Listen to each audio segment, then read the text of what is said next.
Estudo mostra que 45% das empresas na bolsa deixarão de existir. Por que eu peguei essa notícia para falar aqui? Antes de começar a falar dela aqui, eu trouxe essa notícia porque tem tudo a ver com essa coisa do futuro, né? Igual eu estava falando antes da profissão do futuro, né? E é um negócio que a gente fala muito na startadora. Você que conhece a gente já faz tempo, você já deve ter escutado a gente falar sobre isso bastante. A gente diz que as grandes empresas elas estão sofrendo aí, né? Elas estão precisando de inovação e isso tem total a ver com a notícia aí. A matéria fala bastante sobre como que as empresas estão precisando de inovação, estão carecendo, né? E as startups estão transbordando inovação. Então, por isso a startadora trabalha nessa junção aí de corporate com startup. Só que é fato que nem todas as empresas vão conseguir sair do outro lado, né? Não vão ver essa luz no fim do túnel aí depois dessa revolução aí tecnológica. Então, assim, é um negócio que a gente sempre falou, vai ter corporate quebrando aí, vai ter empresa deixando de existir, porque vão ter empresas gigantes que provavelmente nem existem ainda, né? Igual quando você pesquisa o time, né, das empresas que são as maiores do mundo hoje, né? Então, elas são todas empresas criadas nos últimos 15, 20 anos, né? As maiores, né? Que são a maioria de tecnologia e tal. Então, estima-se que nos próximos 20 também, a maioria das maiores empresas são empresas que vão ser criadas nos próximos anos. Então, tá desse jeito, a previsão, né? Então, só vocês terem uma noção, do mesmo jeito que muitas vão crescer, vão pegar mercado de várias que estão aí paradas, achando que, né, a vida tá boa, né? Então, vamos lá. O estudo que embasou isso aí é da consultoria Álvares e Marçal. Não sei se vocês conhecem, né? Eles se chamam também de ANM, que é AIM, né? De Álvares e Marçal. Especialista em reestruturação de empresas, traz um alerta aqui para compra de ações na bolsa, né? Na Bovespa. Então, ó, inclusive aí, menos já foi cliente da startadora aqui, já consumiu servicinhos nossos aí, programa aí com startup, para intraempreendedor e tal. Então a gente conhece bem eles também, inclusive, né? Trabalhamos junto com eles aí esse ano. E olha só, eles falaram que eles têm uma metodologia própria deles lá de medir isso, tá? E eles analisaram 374 empresas abertas no Brasil e concluíram que 45% delas apresentam baixa performance e estão vulneráveis, né? Termo que eles usaram aqui, vulneráveis com aspas mesmo, tá? Então não sei se eles não conseguiram expressar de melhor forma e acharam que vulnerável era a melhor expressão. E falar assim, ó, isso equivale a dizer que não geram caixa suficiente para continuarem a existir, ou que estão numa posição enfraquecida que as levará a serem adquiridas por um concorrente. Então, beleza. O vulnerável aí tá tendo buraco no caixa e vai ter que se alavancar para sobreviver, ou seja, vai ter que pegar investimento, empréstimo, sei lá, que vão resolver, ou vai ter que ser comprada por outro para continuar, né? Que aí no caso não vai continuar, né? Vai ser anexada à operação de outra empresa. Beleza? Ó, a Lília chegou aí, fala aí, Lília. Ó, a Lília e a Mari são sempre surpresas, assim, elas chegam de repente. Deixa eu ver. Tá, falei das vulneráveis, né? A vulnerabilidade delas. Então, das 168 empresas, das quais a Álvares Marçal encontrou fragilidade, 83 foram classificadas como vulneráveis e 75 como extremamente vulneráveis. Essa do extremamente né, tá com o pezinho lá na cova, né? Já deve ser essa aí que o caixa tá pior. Só que, né, como vocês vão ver depois, eles não falam quem que é. Então, eles explicar a vocês aqui. A metodologia deles faz uma análise dos dados divulgados pelas empresas e de algumas observações específicas. Então, ó, foi estruturado a partir de 15 anos de interação com as companhias, 20 itens de avaliação que comparam empresas concorrentes. Então, assim, eles ficam ali, né, eles têm um dado histórico, que a maioria dessas empresas, né, já não são de hoje, são antiguinhas aí. Então, 15 anos, pelo menos, de série histórica, avaliando esses 20 itens para poder comparar, né, quem é boa, quem é ruim. Eles já devem ter aí uma base para fazer análise preditiva, baseado no que dá ruim na empresa que geralmente quebra, entende? Então, deve ter lá uma porcentagem de risco dessa empresa quebrar. Então, segundo Munier, apesar de alguns setores terem pouca representatividade na bolsa, foi possível comparar pelo menos 3 ou 4 companhias e identificar quem está na liderança e quem ficou para trás. Então, beleza. Estão defendendo a metodologia deles aqui, que eles conseguiram medir isso aí, né? Ele falou, entre os pontos que são analisados pela INN, estão o retorno e atratividade da companhia. Então vamos pegar alguns itens aqui. Não falaram todos não, mas falaram alguns que são relevantes. Retorno e atratividade da companhia, rentabilidade, crescimento, alocação de capital e gestão.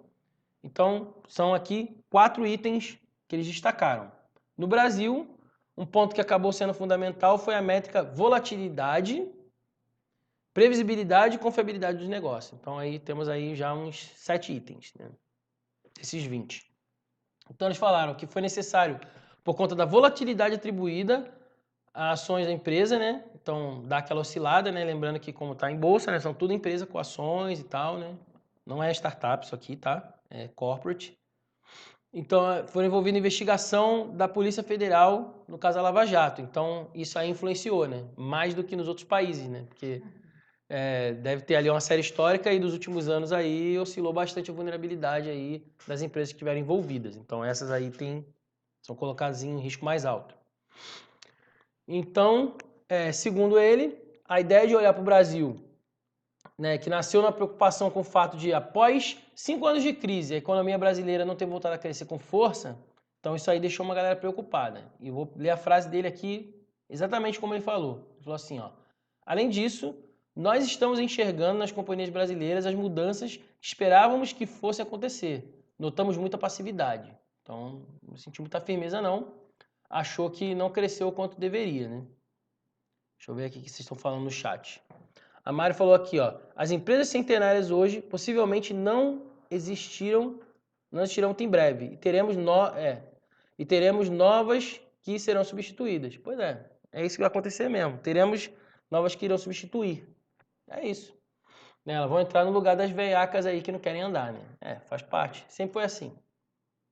Mounier diz que o que houve do empresariado, o que ele ouve, né, do empresariado é um discurso de que a crise passou. A empresa sobreviveu e quando o consumo voltar não será preciso se preocupar com mais nada, pois a empresa voltará a crescer. Tipo assim, a gente fala assim, ó: o pior já passou e a gente sobreviveu. Se a gente sobreviveu à crise, quando a roda voltar a girar, nós vamos ficar ricos, né? Vamos ficar ricos, né? Só que isso aí melhora para todo mundo, não só para eles. Então, né, quem for melhor nesse novo momento, porque é diferente, galera.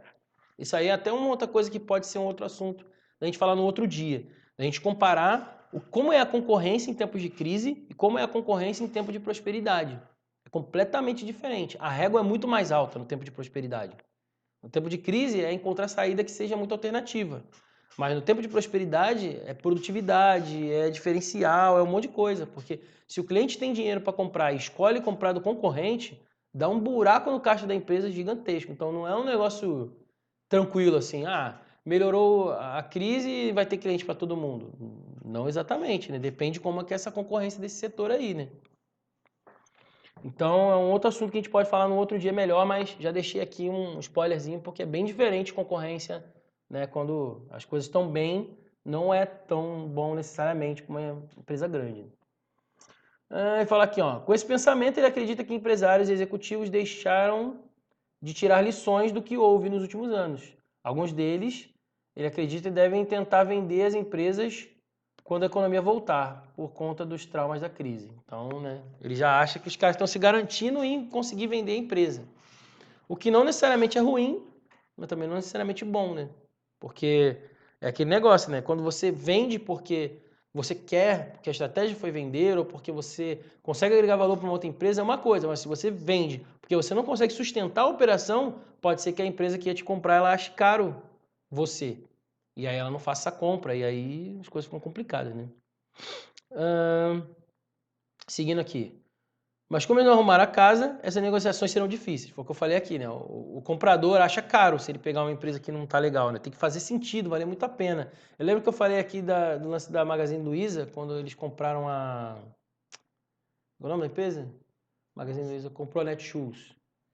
E a Isa tá me ajudando aqui, viu? Esqueci, olhei para ela, perguntei aqui, ela me respondeu. Ela é o ponto eletrônico, só que concierge, entendeu?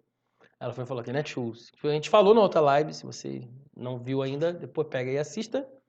Então foi bem o caso que aconteceu, que depois eles fizeram o esquema que a Centauro fez uma oferta, e aí ofereceu mais dinheiro e a Netshoes ficou no meio ali, mas fechou com a Magazine Luiza mesmo assim. E foi bem interessante, porque a Magazine Luiza estava pegando a operação da Netshoes que estava desse jeito aí, quebrando, entendeu? e aí a turbinada que a Centauro deu melhorou a negociação para a Netshoes, eles ganharam mais, mas poderia isso não acontecer, tá? Então, é porque era um mercado com poucos players e a própria Netshoes era grande e relevante naquele ecossistema ali, mesmo estando ruim, ela ainda estava importante. Mas, em geral, fica difícil negociar, né? Então, ele fala aqui, na visão do diretor, né, mesmo cara aqui, da Álvares Marçal, o potencial comprador vai olhar para a empresa antes e depois da crise e ver que nada mudou. O cara vai avaliar e vai falar, tá na mesma, andou de lado.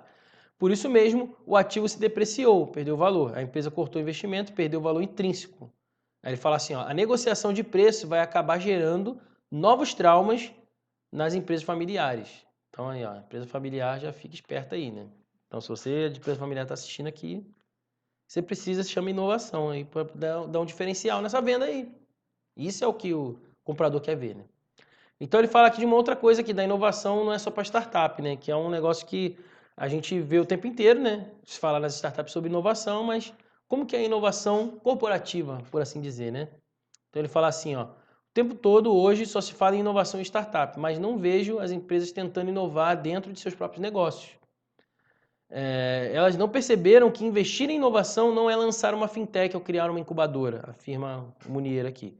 Sem esse investimento em inovação dentro do negócio, mesmo que o país saia da crise, a vulnerabilidade continuará. Então, precisa investir em inovação e por isso que existe startadores, estamos aqui falando disso, né? O cara está exatamente defendendo a tese que a gente fala todos os dias para todo mundo que a gente conhece nos grupos aí, que o pessoal já me ama, que toda vez eu falo disso daí, né? Me ama, fui irônico, só vocês saberem, né? O pessoal fica desesperado porque eu fico marretando nessa tecla sempre. E essa inovação interna que ele está falando aqui é o que a gente chama na startadora de futurização, né? Que é traduzir aquele modelo de negócio para uma nova mídia, de uma nova forma, né? Então, realmente é um negócio que faz diferença para uma grande empresa. Se elas não inovarem, tá aí, ó. Vão ficar vulneráveis, ou ter que se vender, ou vai quebrar. Não é um futuro bom, né? A gente falou de futuro aqui, de apocalipse das máquinas. Vai ser o apocalipse dos negócios aí, para quem não inovar, né? Então eles falam mais aqui, ó, que eles revelam que o nome das empresas problemáticas não são divulgadas, tá? Divulgou só as 10 melhores avaliadas. E por ordem. Então, em primeiro lugar, tcharam, Magazine Luiza, ó. Em segundo veio a Tegma, depois a B3, depois a Trisul, Equatorial Energia, né? Equatorial Energia, WEG, Lojas Renner, da WEG a gente já falou aqui um dia, da WEG trabalhando com a Embraer aí para fazer avião maneiro aí, pro Uber Air, tá no projeto também da WEG, Lojas Renner, Sabesp, Rumo e Raia Drogasil. Então, são aí as que estão no top 10 aí das empresas que estão tranquilas, que estão inovando mais, tá no ranking aí. Então, qualquer coisa, não sou eu que elegi, tá? Quem elegeu foi a ENN. Se vocês ficarem bravos aí, fiquem com eles. Mas as que estão na rabeira ali, que são 45% que eles falaram que vai deixar de existir, vai quebrar em breve ou vai ser comprada, eles não revelaram os nomes. Então, pelo menos a gente sabe que não é nenhuma dessas aí. Então, ó, o que ele falou ainda para terminar é que qual foi a receita das empresas que estão à frente da concorrência, né? Ele falou, ó, mudança de gestão é importante, a estratégia ou simplesmente a inovação, né? Com reposicionamento da marca e do negócio. Então, são essas as características aí, né? Essa é a receita da empresa, né? Não a receita financeira, mas a receita do bolo, aí, a receita do sucesso, vamos dizer assim. Né? Foram esses critérios aí. A inovação, ele deixou por último aí, né? Porque realmente é o que mais impacta quando a gente está falando de futuro, né? Então, beleza, galera? Ninguém quer falar nada, ninguém quer perguntar, tá todo mundo bem aí? Se dormiram, tomaram café, Santa Mônica aí ou não?